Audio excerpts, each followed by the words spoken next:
Nagkabiruan ang It's Showtime host na sina Vice Ganda at Vong Navarro tungkol sa suspension. Matatandaang ipinatawag ng MTRCB ang pamunuan ng noontime show matapos ang viral icing scene nina Vice Ganda at Ayon Perez sa isang segment.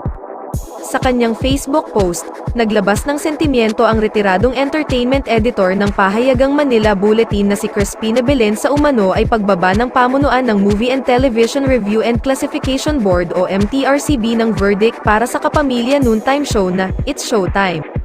I'm saddened that It's Showtime, the ABS-CBN produced variety show airing on GTV, received a 12-day suspension without allegedly due process. Vice Ganda's cake thingy antic in one of its past episodes was said to be the cause. I personally deemed it harmless, so did most netizens. Go figure. Pahayag ni Belen.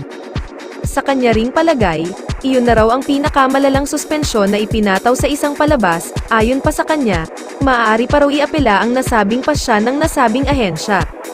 From my recollection, this was the worst suspension a TV show ever received. 12 days, the suspension would likely be appealed, dagdag pa ng veteran entertainment journalist.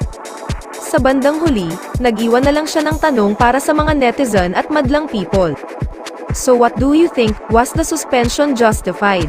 Sa ngayon ay wala pang opisyal na pahayag ang MTRCB, ABS-CBN, maging ang GTV at Showtime tungkol dito. Bago matapos ang linggong ito, posibleng ilabas na ang Movie and Television Review and Classification Board, MTRCB, ng desisyon sa noontime show na ipinasama nila noong nakaraang linggo. Ayon kay MTRCB Chairperson Lala Soto Antonio, hindi lang ang kaso ni Vice at Ayon ang pag-uusapan kundi pati ang iba pang nagawa umanong violations ng kapamilya noontime show na nai-complain sa kanila.